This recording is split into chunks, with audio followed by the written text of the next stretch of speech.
मैं भारत को विश्व गुरु बनाने के लिए अपना जितना योगदान दे सकती हूँ आयुर्वेद के through, I will do that.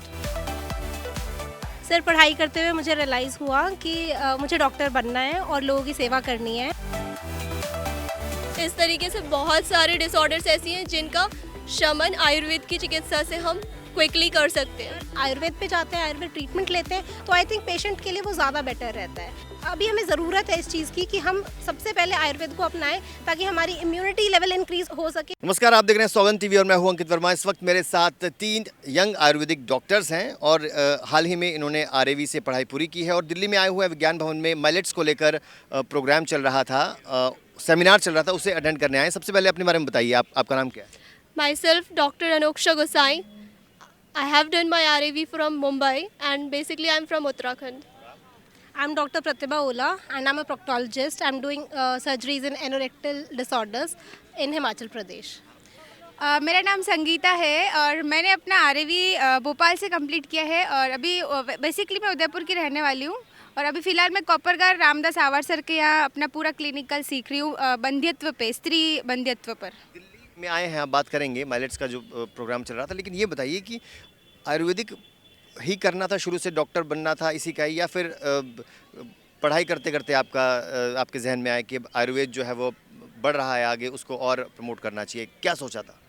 पढ़ाई करते करते हमें आयुर्वेद की महत्ता का अनुभव हुआ और मेरे गुरु वैद्य विनय वासुदेव वेलणकर सर के अंडर काय चिकित्सा की प्रैक्टिस करते करते मुझे जो ज्ञान प्राप्त हुआ है उसके माध्यम से मैं चाहूँगी कि मैं भारत को विश्व गुरु बनाने के लिए अपना जितना योगदान दे सकती हूँ आयुर्वेद के through, I will do that. Sir, पढ़ाई करते हुए मुझे रियलाइज़ हुआ कि मुझे डॉक्टर बनना है और लोगों की सेवा करनी है, और जब मुझे मेरे गुरु डॉक्टर हेमराज शर्मा के अंडर काम करने का मौका मिला तो मुझे रियलाइज़ हुआ कि आयुर्वेद के थ्रू हम लोगों की कितनी मदद कर सकते हैं। जो पैथी हम खो चुके हैं, कहीं ना कहीं हम जिसे भूल चुके हैं शायद, जिसके रिजल्ट्स मैंने खुद प्रैक्टिकली जब किया, देखा हमारे पेशेंट्स पर, तब मुझे रियलाइज़ हुआ कि आयुर्वेद आज की दुनिया के लिए मॉडर्न डिसऑर्डर्स में, लाइफस्टाइल डिसऑर्डर्स में कितना ज़्यादा इंपॉर्टेंट है। तो उसको प्रमोट करना इज़ माई एम। मेरा भी कुछ ऐसा ही था।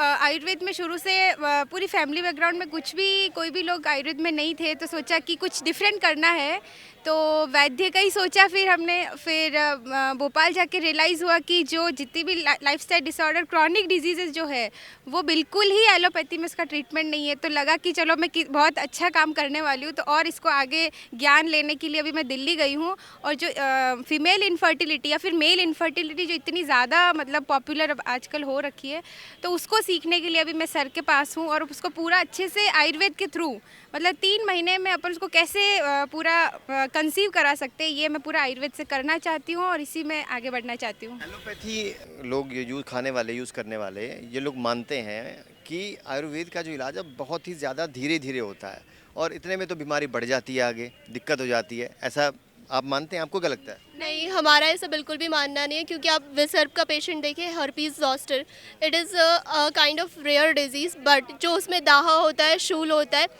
अगर रक्त मोक्षण उस पेशेंट का कर दिया जाए तो आपको विद इन हाफ आवर वो पेशेंट पूरे जो उसके शरीर में जलन मची हुई थी उसमें शांति मिल जाएगी। इस तरीके से बहुत सारे डिसऑर्डर्स ऐसी हैं जिनका शमन आयुर्वेद की चिकित्सा से हम क्विकली कर सकते हैं। Sir, like I am doing anorectal surgeries, तो बेसिकली हमारे जितने एनोरेक्टल के पेशेंट्स हैं उसमें एलोपैथ के पास कोई परमानेंट सोल्यूशन नहीं है, जिसमें मॉडर्न एलोपैथी जिसकी हम बात करते हैं उसमें रिकरेंस लेवल इतना ज़्यादा है कि पेशेंट को 3 बार 4 बार ऑपरेशन करवाना पड़ता है, उसके बाद भी रिकरेंस हो रहा है। परमानेंट सोल्यूशन नहीं है। फिस्टुला इन एनो, पाइलोनेडल साइनस, रेक्टल प्रोलैप्स, इनके केसेस इतने ज़्यादा हम आयुर्वेद से ट्रीट कर सकते हैं, जिसके अंदर हम even minimal scarring, no complications and negligible level of reoccurrence in case of anorectal surgeries। तो अगर हम क्षार सूत्र के थ्रू इन चीज़ों का ऑपरेट करते हैं, अगर हम आयुर्वेद पे जाते हैं, आयुर्वेद ट्रीटमेंट लेते हैं, तो आई थिंक पेशेंट के लिए वो ज़्यादा बेटर रहता है।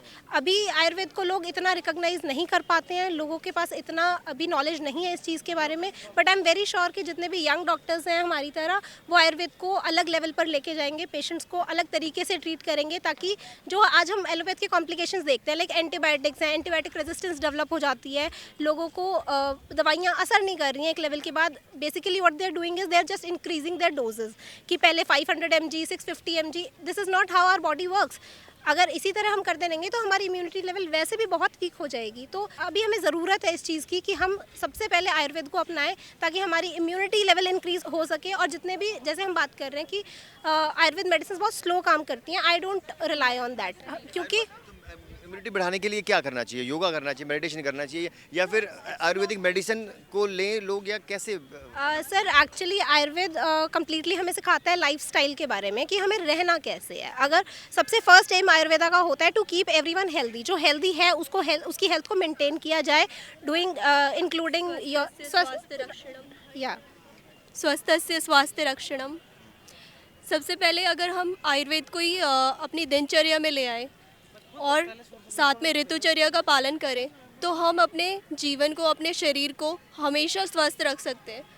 आप देख रहे हैं सौगंध टीवी, सौगंध वतन की।